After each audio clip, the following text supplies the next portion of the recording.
जय हिंद दोस्तों, मैं नवीन शर्मा आप सभी का स्वागत करता हूं। आशा करता हूं आप सब एकदम अच्छे हैं, एकदम बेहतरीन हैं। एक बार सारे प्यारे दोस्त बताएंगे आप सब कैसे हैं। उम्मीद करेंगे बहुत अच्छे होंगे, बहुत बेहतरीन होंगे, बहुत शानदार होंगे। और आप सब लोग जानते हैं साथी, आज हमारी क्लास नंबर 2 है और उस दूसरी क्लास में हम 3 टॉपिक पढ़ने वाले हैं। पहला टॉपिक होगा हमारा टाइगर रिजर्व, यानी कि टाइगर को आपका कंजर्वेट करने के लिए या फिर उसको संरक्षित करने के लिए। एक होगा हमारा प्राकृतिक और सांस्कृतिक चीज़ों के लिए, यानी कि कल्चर और नेचुरल को बचाने के लिए आपका बायोस्फीयर रिजर्व। और साथ में आपका जो बायोडाइवर्सिटी के लिए हमारे देश में 4 हॉट स्पॉट बने हैं। तो ये हमको आज समझना है एक बार, और आप चीज़ों को याद कर पाएँ। तो कंटिन्यू करें आज की क्लास को। आज की क्लास को कंटिन्यू करते हैं। सारे लोगों का बहुत बहुत स्वागत है। तो टाइगर रिजर्व से हमारी क्लास शुरू होनी थी। जैसा कि हम सबसे पहले तो उसका मतलब जानेंगे, उसके बारे में जो टॉपिक को पढ़ रहे हैं उसको नोट डाउन करने की कोई ज़रूरत नहीं है। तो क्या है टाइगर रिजर्व? टाइगर रिजर्व बाघ, टाइगर को हिंदी में क्या बोलते हैं? बाघ। तो टाइगर रिजर्व बाघों यानी टाइगरों की आबादी को बचाने और उनके आवास, यानी कि जहां पर उनके रहने के लिए व्यवस्थाएं हों उसको बोलते हैं आवास। उस आवास को संरक्षित करने के लिए नामित एक विशेष क्षेत्र होता है। यह एक राष्ट्रीय उद्यान या वन्य जीव अभ्यारण्य भी हो सकता है। इस लाइन को समझे। यानी कि जैसे हमने कल पढ़ा नेशनल पार्क, नेशनल पार्क का एक एरिया होता है। नेशनल पार्क ये एरिया हो गया। उस नेशनल पार्क के अंदर एक टाइगर रिजर्व इस तरह से एक एरिया हो सकता है, हाँ या ना? आप कहेंगे जी भैया। अगर मैं पूछूं क्या कभी ऐसा हो सकता है कि एक टाइगर रिजर्व हो और उस टाइगर रिजर्व में नेशनल पार्क छोटा हो? तो आपको हमेशा याद रखना है नहीं। ये क्या बोलेंगे? Never possible. हमेशा एक नेशनल पार्क बड़ा क्षेत्र होता है, उसके अंदर कहीं पर एक विशेष क्षेत्र, क्योंकि नेशनल पार्क में तो सभी एनिमल्स रहते हैं, बहुत सारे, ठीक है। लेकिन उसमें एक एरिया हमने रिजर्व कर दिया कि भाई ये वाला एरिया किसके लिए है? टाइगर्स के लिए है। तो वहां पर हमको ध्यान देना है कि टाइगर को अपने शिकार के लिए, अपने रहने के लिए, अपने खाने के लिए, ठीक है, उसको किस तरह से सुरक्षित एक जीवन दिया जा सकता है। तो टाइगर रिजर्व होता है नेशनल पार्क का एक हिस्सा, ठीक है। या फिर वो किसका? वाइल्ड लाइफ सेंचुरी का भी एक हिस्सा हो सकता है। वाइल्ड लाइफ सेंचुरी हम कल पढ़ेंगे। वाइल्ड लाइफ सेंचुरी और तीनों का अंतर भी हम कल आपको समझाएंगे। तो एक वाइल्ड लाइफ सेंचुरी में भी एक टाइगर रिजर्व हो सकता है। बात क्लियर है? थम्स अप करिए। इतनी छोटी सी बात क्लियर है? इतनी छोटी सी बात क्लियर है?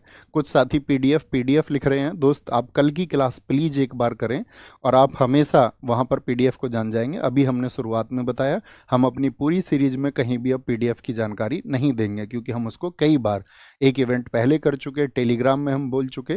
नहीं तो कुछ साथी नए जुड़ते रहेंगे, तो आप पहली क्लास को हमेशा कर लेना, आपको आंसर मिल जाएंगे। ओके, कोई दिक्कत? जी भैया पहली क्लास को कर लेंगे।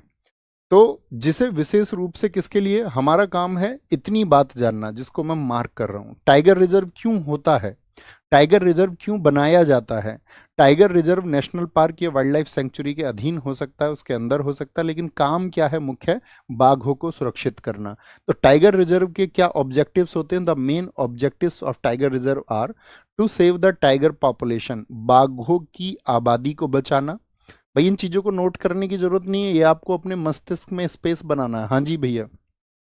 दूसरी चीज, बाघों के आवास, उनके रहने के लिए जो जरूरत की चीजें। भाई ऐसा तो नहीं है कि उनको कोई और जानवर, मान के चलो भाई जानवर शिकार करते हैं और उनके शिकार के लिए ही वहां पर जिन चीजों का वो खाना खाते हैं या जिस शिकार को वो करते हैं वही उनके लिए अगर अवेलेबल ना हो वहां पर, तो ऐसी प्रजातियों को, ठीक है, ताकि क्या बना रहे? सस्टेनेबल एक आपका मतलब प्रोग्राम बना रहे कि भाई फूड चेन बनी रहे, ये इनको खा करके जीवित रहेंगे, ये इनको खा करके जीवित रहेंगे। तो ऐसी व्यवस्थाएं देना। पारिस्थितिकी संतुलन यही है जो मैं आपको अभी बता रहा था, टू मेंटेन इकोलॉजिकल बैलेंस, ताकि इकोलॉजी का भी एक बैलेंस बना रहे। कोई एक चीज़ें संख्या में बहुत ज़्यादा ना हो जाए, कोई एक चीज़ें संख्या में बहुत कम ना हो जाए, तो इसको बोलते हैं इकोलॉजी बैलेंस। नेचर के अकॉर्डिंग चीज़ों को बैलेंस में रखना है। तो बात समझ गए? यहाँ पर अगर हम आपसे पूछें, कल हम आपको बताएंगे वन्य जीव अभ्यारण्य, नेशनल पार्क और टाइगर रिजर्व, जो तीनों आप जान लेंगे तीनों में क्या अंतर होता है। एक कैटेगरी, एक टेबल के माध्यम से हम आपको समझाएंगे। तो आप मुझे छोटी सी बात बताएं, टाइगर रिजर्व क्यों बनाए जाते हैं? ये आपको समझ में आया? एक टाइगर रिजर्व को बनाने का क्या उद्देश्य होता है वो आपको समझ में आया? बताएंगे एक बार। बहुत बढ़िया, गुनगुन जी ने कहा है उनको समझ में आया। बहुत बढ़िया, रविचंद्र यादव जी ने कहा है उनको समझ में आया। विकास कुमार जी ने भी चीज़ों को बहुत ध्यान से समझा है, बहुत बढ़िया। चलें आगे, ये तो जनरल इंफॉर्मेशन रही। अब देखिए, राष्ट्रीय बाघ संरक्षण अधिनियम 1972, इसको बोलते हैं national tiger conservation act. English में देखना एक बार, अगर इसके पहले लेटर को हम लें तो पहले लेटर से क्या बनेगा, तो आप बोलेंगे ये बनता है NTCA। आपसे कभी भी पूछेगा NTCA एक्ट कब आया था, तो NTCA आया आपका 1972 में। इसी को बोलते हैं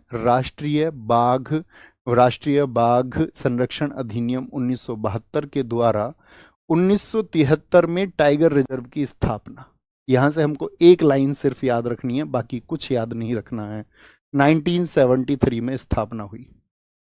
तो हम पूछेंगे आपसे कि आपका, अगर हम आपसे क्वेश्चन पूछ लें टाइगर रिजर्व की स्थापना किस वर्ष में पहल की गई, तो क्या आंसर होगा 1973। सिर्फ इतनी बात। 1973 में हमारे देश की प्रधानमंत्री कौन थी, तो आपको पता होना चाहिए इंदिरा गांधी जी का जो कार्यकाल है हमारे देश में, वो लाल बहादुर शास्त्री जी के बाद में 1966 से लेकर के 1977 रहा। और फिर उसके बाद में 1977 में आप जानते हैं कांग्रेस पार्टी चुनाव हार गई, जनता पार्टी की सरकार आ गई थी। और 1980 से फिर ये रही 1984 तक। 31 अक्टूबर 1984 में इनकी हत्या कर दी गई। यहाँ से क्या बोलेंगे, किसकी वजह से हुई थी, ऑपरेशन ब्लू स्टार की वजह से इनकी हत्या हुई थी। तो ये इनका कार्यकाल है। तो यानी 1973 में कार्यकाल किसका था बताइए, तो 1973 में उस टाइम पर PM इंदिरा गांधी जी थी। इनके द्वारा ये आपका टाइगर रिजर्व को क्या बोलेंगे, स्थापना की गई।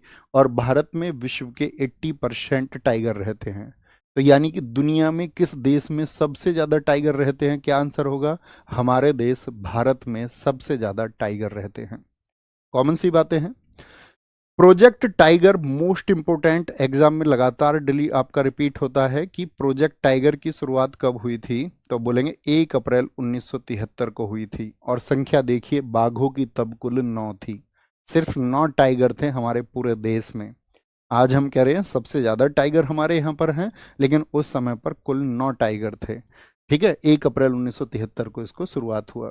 राष्ट्रीय बाघ संरक्षण प्राधिकरण अभी बताया हमने, ठीक है। तो ये NTCA नहीं है। यहाँ पर NTCA का मतलब है national tiger conservation authority. Authority वो क्या था, वो एक्ट था, वो अधिनियम था, ये अधिनियम था। और ये है अथॉरिटी। 2005 में बाघ टास्क फोर्स की सिफारिशों के बाद की गई। तो कभी भी पूछे NTCA कब आया, नेशनल टाइगर कंजर्वेशन एक्ट कब आया था, तो आप कहेंगे NTCA आया 1972 में। लेकिन यहीं पर पूछ ले NTCA दूसरा यानी कि A for authority, national tiger conservation authority कब बनी थी, तो ये 2005 में बनी। ठीक है, 2005 में बनी थी। तो दोनों को ध्यान से देखना है। एक्ट एंड अथॉरिटी, एक्ट पहले आया, अथॉरिटी बाद में बनी। एक्ट आया 1972 में और अथॉरिटी बनी कब, आपका अथॉरिटी कब बनी, 2005 में। अब एक बार जो हमने यहाँ पर लिखा है इसको मेमोराइज करना है।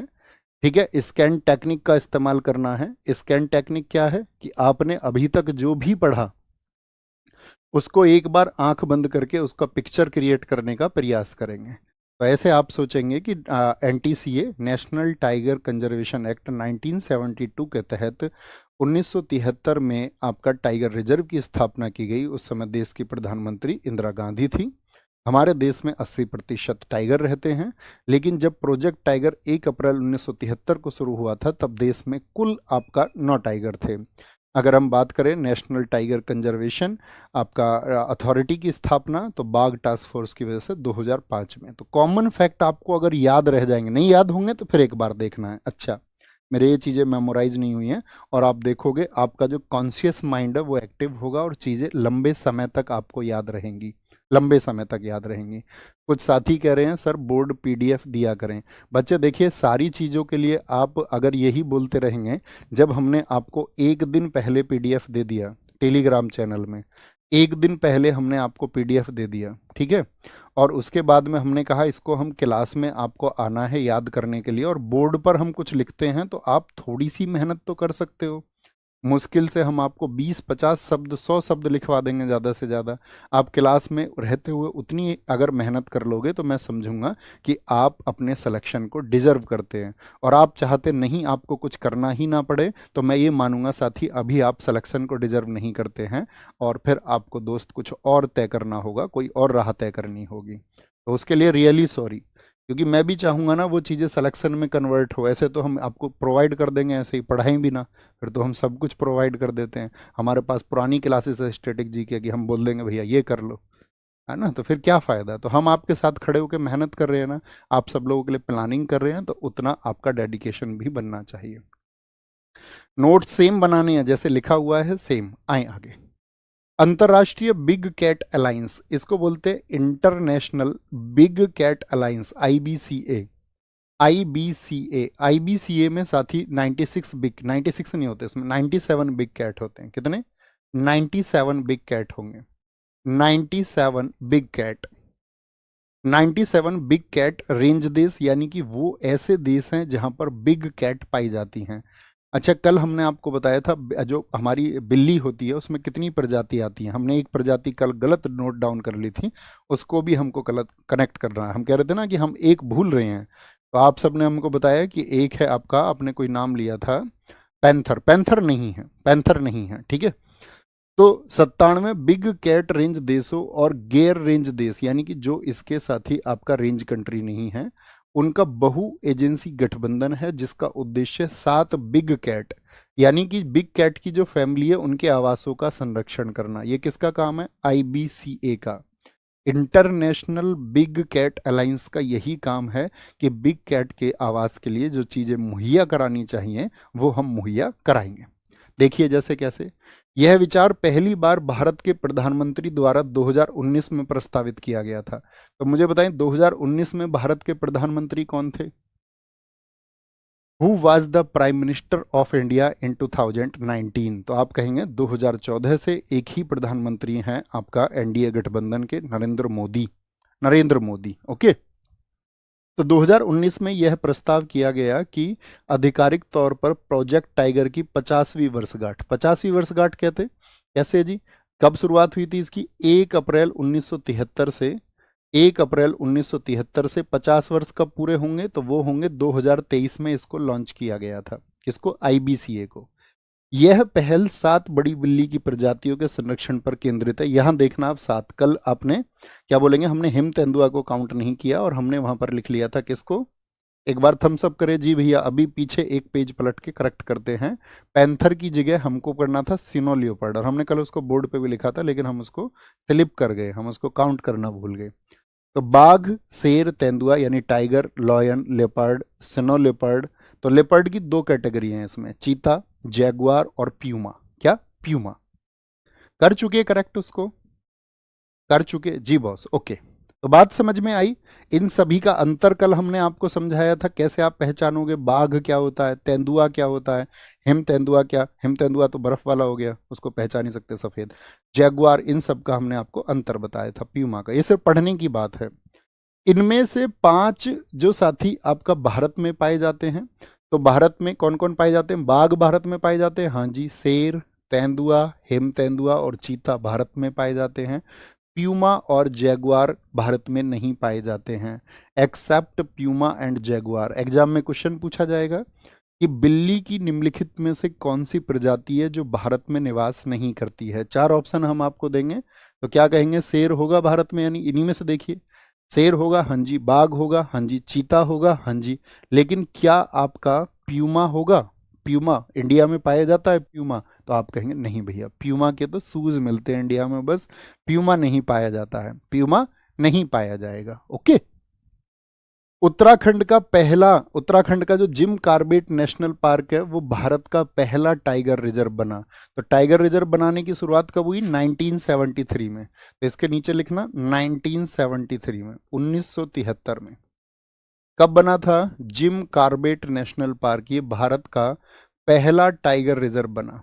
क्या बना ये? भारत का पहला tiger reserve, first TR of India. जो साथी साथ के साथ नोट्स बनाते हैं तो वो की पॉइंट्स लिखा करो अपने नोट्स में। अगर वो पीडीएफ नहीं पसंद करते हैं और क्लास के दौरान ही नोट्स बनाना पसंद करते हैं तो वो लिखा करो, भारत का पहला tiger reserve Jim Corbett national park 1973, बात खत्म। ठीक है, ऊपर की बात लिखने की जरूरत ही नहीं थी। मध्य प्रदेश के माधव राष्ट्रीय उद्यान, जो साथी आपका माधव नेशनल पार्क है, यहीं पर बनाया गया माधव टाइगर रिजर्व। क्या? Madhav tiger reserve. और अभी मैं आपसे पूछूंगा देश में कुल टाइगर रिजर्व कितने हो गए?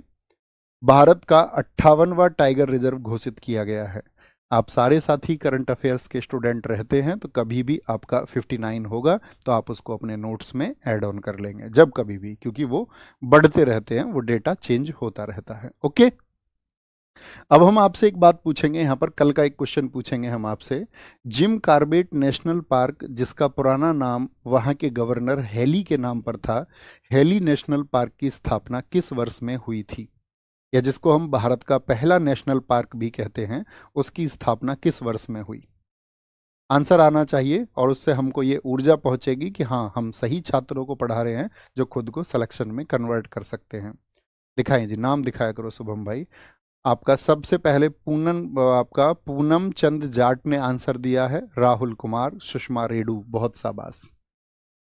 अब आते हैं T2 अवार्ड पर। देखो T2 का मतलब क्या होता है, T4 होता है यहाँ पर टाइगर।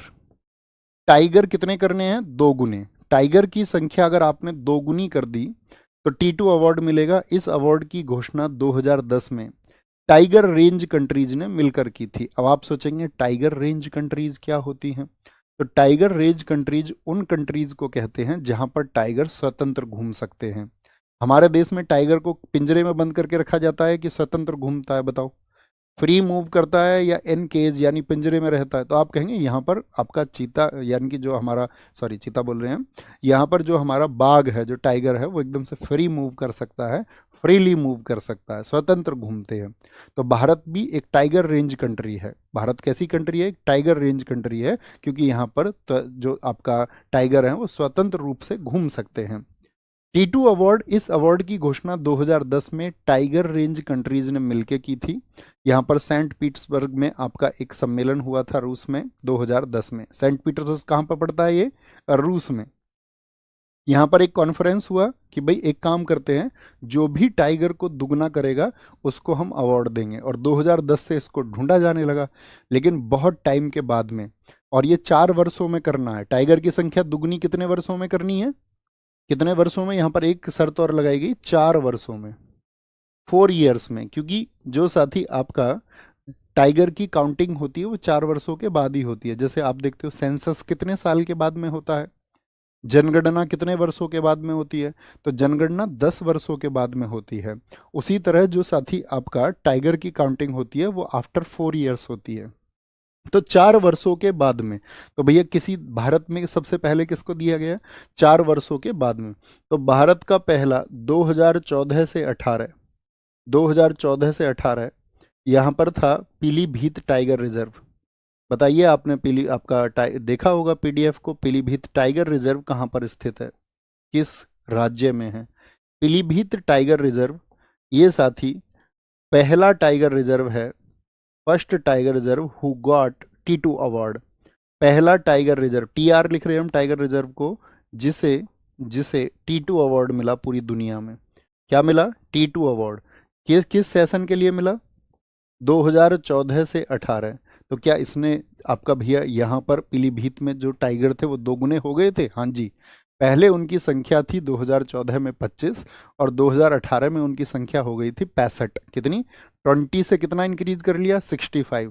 तो 2 गुना हुआ? यस और नो? 2 गुना हुआ या नहीं हुआ? आप कहेंगे जी भैया 2 गुना हुआ। तो सबसे पहले बना पीलीभीत टाइगर रिजर्व। ठीक है, और इसको किस सेशन के लिए मिला? 2014-18 सेशन के लिए मिला।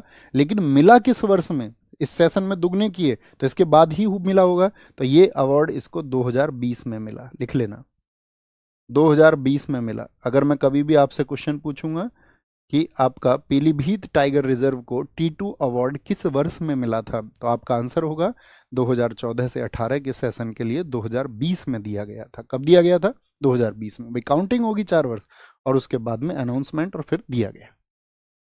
टाइगर रेंज कंट्रीज किनको बोलते हैं? जहां बाघ स्वतंत्र रूप से घूमते हैं, वेयर टाइगर्स रोम फ्रीली, घूम सकते हैं आसानी से। टाइगर रेंज के देशों की कुल संख्या 13 है। कितने ऐसे देश हैं? रूस है, भारत है, आपका भारत के पड़ोसी है, मलेशिया जैसे देश हैं, भूटान जैसे देश हैं, नेपाल जैसे देश हैं। तो हमको उनके नाम याद नहीं रखने हैं, बस संख्या याद रखनी है कि टाइगर रेंज कंट्रीज कितनी है टोटल। तो हम कहेंगे 13 है, 13। बाघों की जनगणना, जो साथी टाइगर सेंसस होता है, इज कंडक्टेड एवरी 4 ईयर्स। कितने वर्षों के बाद में? प्रत्येक 4 साल पर होती है।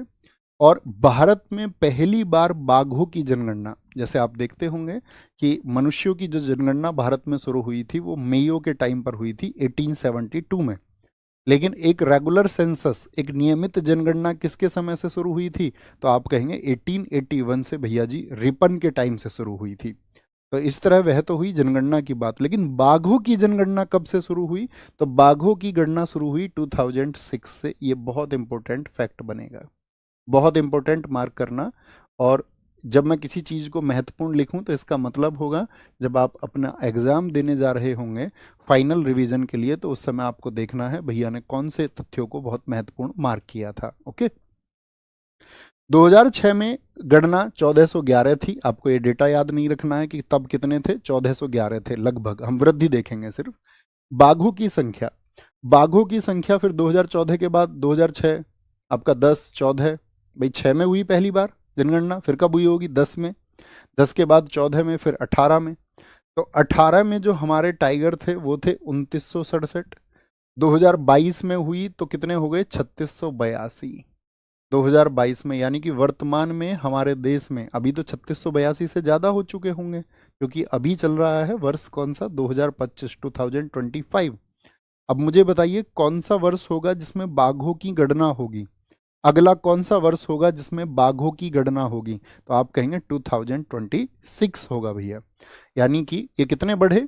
2967 से 3682। तो मुझे संख्या में बताइए कितनी वृद्धि हुई है घटा करके? तो आप कहेंगे भैया 682 ये हो गए, और 682 में आप कितना? 33 और जोड़ लीजिए, 33 और जोड़ लीजिए 682 में, तो कितना बन जाएगा आपका? 18 और 15। 33 के लिए तो यही बनेगा ना। तो 700, 700 कितना हो जाएगा? 700, 715 बन जाना चाहिए। कितना हो जाएगा? 715 आ जाएगा ना। तो 715 टाइगर बढ़ गए। जो कितना बढ़ा है? 2967 का अगर 715 को देखें तो 6% की वृद्धि हुई है। तो हम आपसे पूछेंगे कि भारत में टाइगर जो टाइगर की जो साथी आपका काउंट है वो कितने परसेंट बढ़ा है? 6%। और इसके साथ भारत दुनिया की लगभग 80% बाघ आबादी का घर बन गया है। मुझे एक बार बताइए दोस्त, थम्स अप करके, ये सारी चीज़ें आपको समझ आ पा रही है ना मैं क्या बोल रहा हूँ? अच्छे से आप रिलेट कर पा रहे हैं ना कि हम टाइगर की बात कर रहे हैं और टाइगर की संख्या बढ़ेगी, यानी कि क्योंकि उसको हम कंजर्व कर रहे हैं, उसके जीवन के लिए जो जरूरी चीज़ है वो हम उसको प्रोवाइड कर रहे हैं। कोई इशू तो नहीं है ना इसमें? आंकड़ों के अनुसार ऐसा नहीं होना चाहिए एकदम से छोटे आईक्यू लेवल का बच्चा बोले भैया मुझको तो ये समझ नहीं आ रहा। इस आईक्यू की जरूरत नहीं होगी हमको, क्योंकि ऐसा कुछ है नहीं कि जिसको आपको समझ में ना आए, ऐसी कोई चीज इसमें नहीं है। तो अगर अवेयर रहेंगे, एकाग्र रहेंगे तो समझ में आएगा। पिछले 4 वर्षों में 50% की वृद्धि के साथ मध्य प्रदेश में देश में बाघों की अधिकतम संख्या। अब हम आपसे पूछें कि भारत में टोटल जो साथी टाइगर है वो तो हो गए हैं 3682, 3682। लेकिन कौन सा स्टेट है जिसमें सबसे ज्यादा टाइगर हैं? तो टाइगर की सबसे अधिकतम संख्या कहां पर है? एमपी में। और इसीलिए लिखिए किनारे पर, एमपी को कहा जाता है क्या? Tiger state. क्यों कहते हैं एमपी को टाइगर स्टेट? तो आप कहेंगे भैया यहाँ पर एक तो टाइगर रिजर्व की संख्या ज़्यादा है और टाइगर की संख्या ज़्यादा है, तो इसीलिए इसको टाइगर स्टेट कहा जाता है, टाइगर स्टेट। दूसरे नंबर पर टाइगर किस में है? वो कर्नाटका में है। दूसरे नंबर वाला आप ना भी याद रखें, लेकिन पहले का याद रखना है। कितने हैं? 785 हैं। ओके। फिर तीसरे पर महाराष्ट्र पे है। हर साल वैश्विक बाघ दिवस, जिसको ग्लोबल टाइगर डे हम बोलते हैं, ग्लोबल टाइगर डे कब सेलिब्रेट होता है? जो आपका बाघ दिवस है वो 29 जुलाई को, 29 जुलाई को सेलिब्रेट होता है। बहुत महत्वपूर्ण है, 29 जुलाई को। ठीक है, 29 जुलाई को। पहली बार इंटरनेशनल टाइगर डे 29 जुलाई 2010 को मनाया गया था। ऐसा नहीं कभी सोच लें 1973 से मनाया जाता है, क्योंकि CHSL इस क्वेश्चन को पूछ चुका है कि पहली बार आपका जो ग्लोबल टाइगर डे है कब सेलिब्रेट किया गया था। तो फर्स्ट टाइम सेलिब्रेटेड इन 2010, 2010 में पहली बार इसको मनाया गया। Okay, tiger man of India कौन है? वो है कैलाश सांखला। कैलाश सांखला, क्योंकि 1973 में जब ये प्रोजेक्ट आया तो इंदिरा गांधी जी से इस बारे में बात करने वाले व्यक्ति, इस मुहिम को चलाने वाले व्यक्ति कैलाश सांखला थे, और इन्होंने इस देश में टाइगर्स के लिए बहुत काम किया। तो अक्सर आप एग्जाम्स में देखते होंगे कई बार जो साथी मैन है वो पूछे जाते हैं। देखिए यहाँ पर एक आंसर चेंज हो जाएगा। अभी लिख रहा है टाइगर मैन ऑफ इंडिया, अगर मैं सिर्फ टाइगर मैन बोल दूं और मैं ऑफ इंडिया ना लगाऊं उनके साथ में, टाइगर मैन सिर्फ इतना बोल दूं, तो आंसर चेंज हो जाएगा। टाइगर मैन फिर हो जाएंगे आपका वाल्मीकि ठाकुर। कौन हो जाएंगे? वाल्मीकि ठाकुर हो जाएंगे। लिखें अपनी कॉपी पर, अगर सिर्फ टाइगर मैन बोल दूं।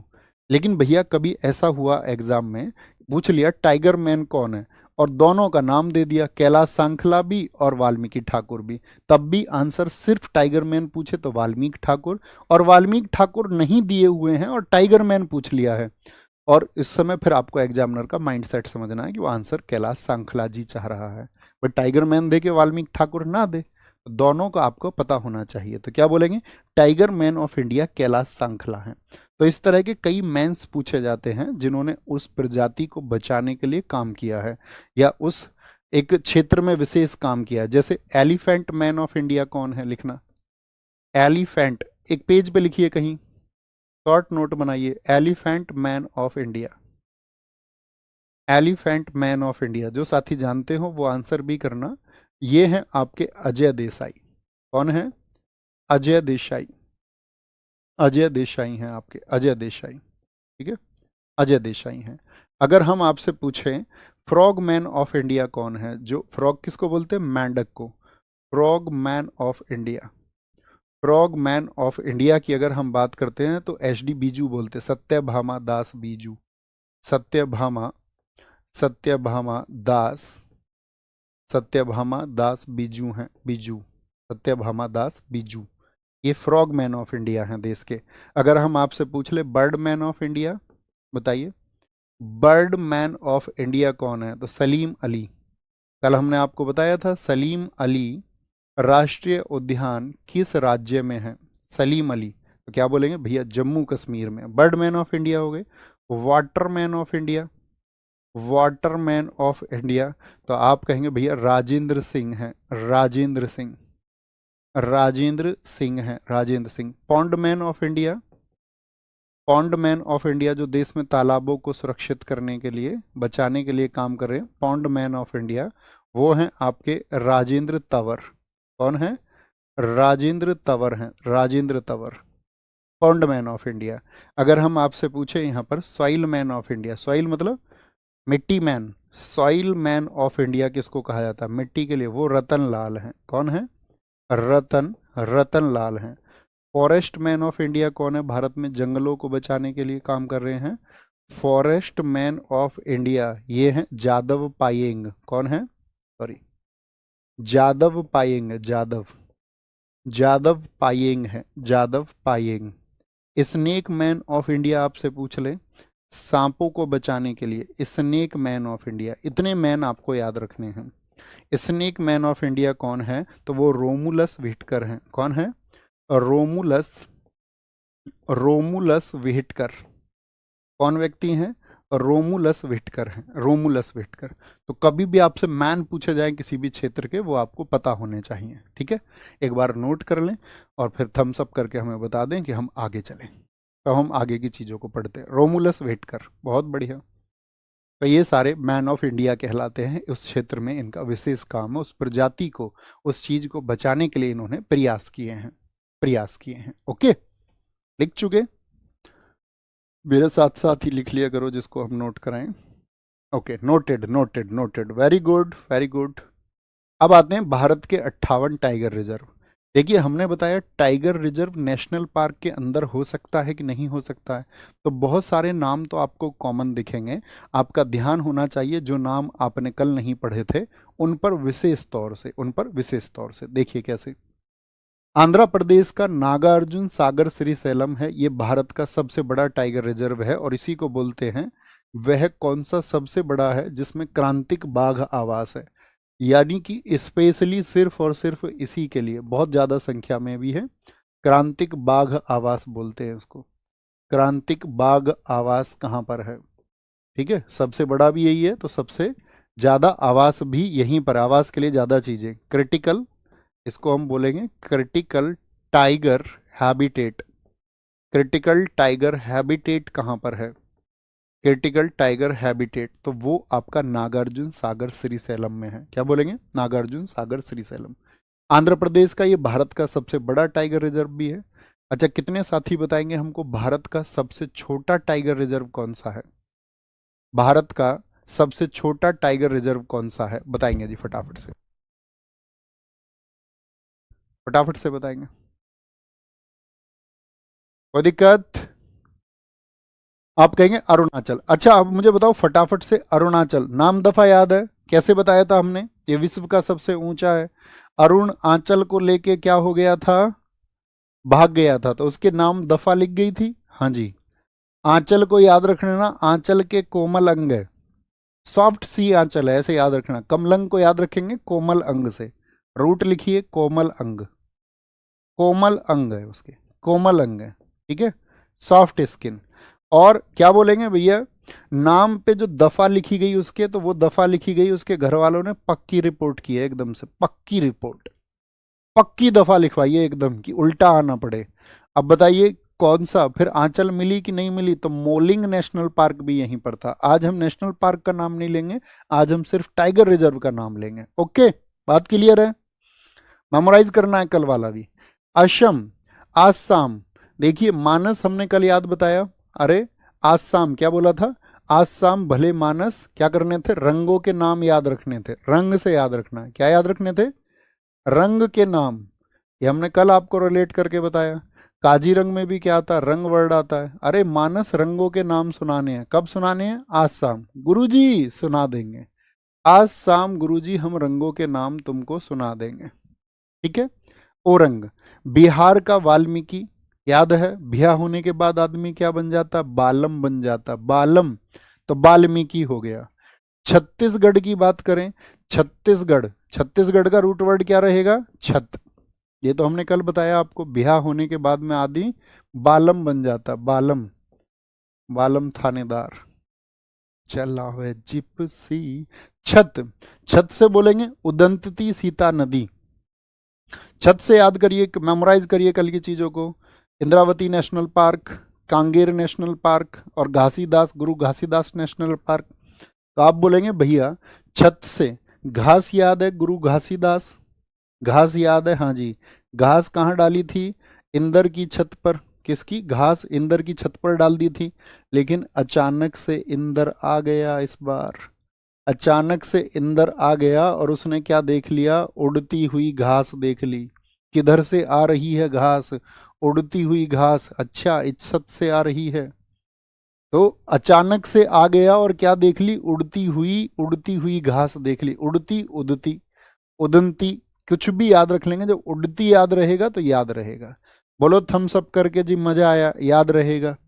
तो छत पे, अंदर की छत पे तुम जो घास डाल रहे थे उसने अचानक से उड़ती हुई घास देख ली। झारखंड का कल बताया बेतला नेशनल पार्क है। आज याद रख लेना, आदमी अपनी जिंदगी में हजार को बोलना, झार को बोलेंगे हजार प्लान बनाता है।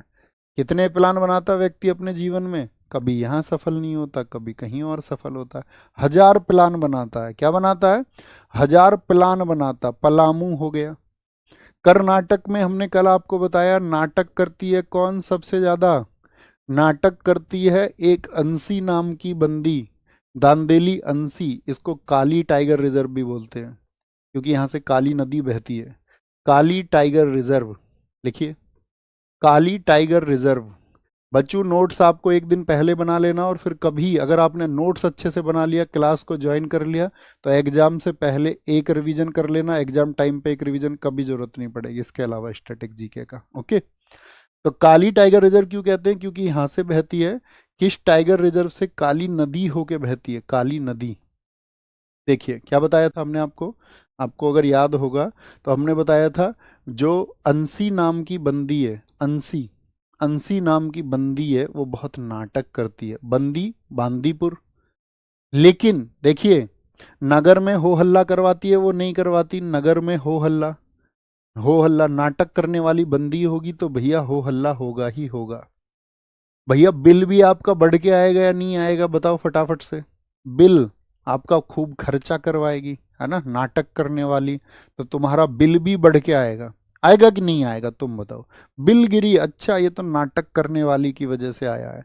भद्रा, लेकिन जो भद्र लड़की होती है ना, भद्र, भद्र बोलते हैं सभ्य को, भद्र, ठीक है, बोलते हैं ना अभद्र टिप्पणी कर दी, अभद्र होता है गलत, भद्र होता है सही और सभ्य। भद्र ऐसा नहीं करती, भद्र नाटक नहीं करती, ठीक है, जो भद्र लड़कियां होती हैं। अब तुम सोच लेना तुम किस में से हो, भद्र में से हो या, ठीक है। केरल, केरल मैंने क्या बताया था, केरल के कैसे होते हैं सब लोग? केरल का लिटरेसी रेट सबसे ज्यादा है, केरल में लोग पढ़े लिखे होते हैं। एक बच्चा कह रहा है सर राज्य के साथ में राजधानी भी लिख दीजिए। बेटा अगर तू 12वीं पास भी कर चुका है, ग्रेजुएशन में भी आ चुका है, या ग्रेजुएशन कर चुका है, और आज तक अगर तुझे राज्य की राजधानी याद नहीं है, तो अब होंगी भी नहीं। अब बहुत मुश्किल है दोस्त, और अगर तुम्हें करनी है तो तुम कर भी लोगे, खुद के ऊपर तुम्हें विश्वास है, लेकिन वो तुमको करनी होंगी। कोई कोई तो ऐसा भी आ सकता, गुरुजी ABCD से पढ़ा दो ना हमको, अभी तो मुझे A4 भी नहीं पता क्या होता, A4 तो आलू होता है जी। होगा क्या तुम्हारा जिंदगी में? तुम सोचो, खुद से सवाल करो। अभी भी तुम एक टीचर से सोच रहे हो कि इतने बड़े हो गए भी कि तुमको तुम्हारे जिस देश में तुम रहते हो उस राज्य की राजधानी तुमको याद कराए। बच्चों ये पहली क्लास के बच्चे का काम है। हमारे घर छोटे बच्चे को पकड़ लोगे तो बता देगा सारा, देशों की बता देगा, राज्य छोड़िए। बचपन की चीजों को आप पढ़ना चाह रहे हो। देखो केरल में क्या होते हैं, फोकस करें, कोई नहीं ऐसा आएगा, एक दो तत्व आएगा, ये शरारती भी होते हैं कोई कोई, तो ये भी याद रख लेना, कोई कोई शरारती तत्व भी होगा। तो केरल, केरल में क्या होते हैं, सब लोग पढ़े लिखे रहते हैं, पढ़े लिखे, क्या बताया था मैंने, पढ़े लिखे लोग क्या करते हैं, वो परे रहते हैं यारी से, परे यारों से, क्योंकि भी पढ़ाई का काम ज्यादा है, यारी दोस्ती घूमना फूमना बिहा प्याह ये सब बाद में करेंगे। परे रहते हैं यारी से, इसमें सबरीमाला तीर्थ मंदिर है, आपको पता होगा, वहां पर महिलाओं के जाने के लिए अनुमति नहीं थी। परे रहते हैं यारी से, एक वर्ड यहां से उठा लीजिए, परम्बिकुलम, वो परे रहते हैं कुल से, परम्बिकुलम, परे, परिवार वरिवार से भी ऐसे ही रहते हैं, वो पढ़ाई में इतने व्यस्त रहते हैं उनको पता ही नहीं है क्या चल रहा है, क्या चल रहा है, ठीक है। केरल, महाराष्ट्र, महाराष्ट्र के कल वाले देखिए, तडोबा, याद है तडोबा? क्या करता है, हमने बताया था जब व्यक्ति हारा हुआ महसूस करता है, हार हो जाती है उसकी, हार या फिर हारा, तो भैया क्या बोलेंगे, हार। तो यहां पर बोलो तड़ से मारने का मन करता है जब तुम्हें चंद लोग क्या करते हैं, चंद लोग परेशान करते हैं, कहाँ के, जब गांव में लोग तुमको बोर करेंगे, गांव नवे गांव, बोर, गांव के लोग तुमको बोर करेंगे, अरे भाई तेरा सिलेक्शन नहीं हुआ, तुम तो पता है तुम्हें कि तुम्हारी हार हो चुकी है, पूछेंगे भाई तेरा सिलेक्शन नहीं हुआ, गांव में लोग तुमको बोर कर देंगे, तमाम तरह के पेच चलेंगे। पेंच तो याद होगा कल का भी आपको, दोनों में। मुझे बताइए पेंच जो नेशनल पार्क है वो महाराष्ट्र के अलावा और किस स्टेट में फैला हुआ है? कल हमने बताया था आपको, पेंच महाराष्ट्र के अलावा और किस स्टेट में फैला हुआ है, तो आप कहेंगे भैया MP में फैला हुआ है। किसमें? MP में, बहुत बढ़िया, पेंच MP में फैला हुआ है। सह्याद्री के लिए एक रूट वर्ड याद रख लीजिए, सहाया। क्या बोलोगे? सहाया। यार अब जिंदगी में हार हो गई है, अब सहा नहीं जाता ज्यादा, अब सहा नहीं जाता, अब जिंदगी में अंधकार दिखता है, अब सहा नहीं जा रहा है। हार को हर कोई सहन नहीं कर सकता, मजबूत इरादे वाले बहुत कम लोग होते हैं जो कहते हैं ठीक है हार मिली तो दोबारा प्रयास करेंगे, और फिर से हार मिलेगी तो फिर से कोई और प्रयास करेंगे, प्रयास अनंत तक जारी रहेंगे। सहा नहीं जाता भाई हार। और मेल घाट को याद रख लो, मेल, जो हार जाते हैं उनका तो भैया मेल भी बहुत मुश्किल हो जाता है। देखो आप, कोई ऐसा होता है कि बेरोजगार को ढूंढने जाए शादी के लिए, हारे हुए आदमी से कोई शादी कर देगा? बताओ आप मुझे, हाँ या ना? तो मेल भी किसका होता है? मेल भी मुश्किल हो जाता है हार पर। जीते हुए लोगों का ही होता मेल भी। बोले फटाफट से। बहुत बढ़िया। आगे आएंगे। क्या बोलेंगे भैया? हार से, हार से, हार से। सर बिच्छू मैन ऑफ इंडिया कौन है? अबे ये सर्च कर लो, बहुत सारे मैन आ जाएंगे, 200 मैन आ जाएंगे। बिच्छू मैन है हिम्मत राव, पद्मश्री पुरस्कार प्राप्त। तो उतने जब तुम्हारे दिमाग में जो प्रश्न आया, आप इंटरनेट के युग में साथी हैं, तो उस चीज को सर्च कर लेना, उसको वेरीफाई कर लेना। दुनिया एआई पे पहुंच चुकी है, और अभी आप डाउट पे अटके हुए हैं। ठीक है, अभी आपके लिए हम एक इंजन बना रहे हैं ऐसा, है ना, डेवलप करवा रहे हैं आप लोगों के लिए, कि आपको कोई भी डाउट होगा ना, जब आप एप्लीकेशन पे होंगे, कोई भी डाउट होगा, तुम्हारे लिए फटाक से आदमी अवेलेबल हो जाएगा। तुम इधर डाउट लिखोगे और तुम्हारे लिए आदमी अवेलेबल हो जाएगा, ठीक है, डाउट बताने के लिए। बताओ जी भाई साहब, आपकी क्या मदद कर सकते हैं? कहे तो अपना क्लोन बनवा दूं एक, ऑलवेज अवेलेबल फॉर यू, इधर आप कमांड देंगे, आपको बताने के लिए मौजूद। आगे आएंगे। तो हार याद रखेंगे, हार होने पर मेल नहीं होता, तड से मारने का मन करता है, हार सहन नहीं होती, गांव में लोग बोर कर देते हैं पूछ पूछ करके, तेरा सिलेक्शन क्यों नहीं हुआ?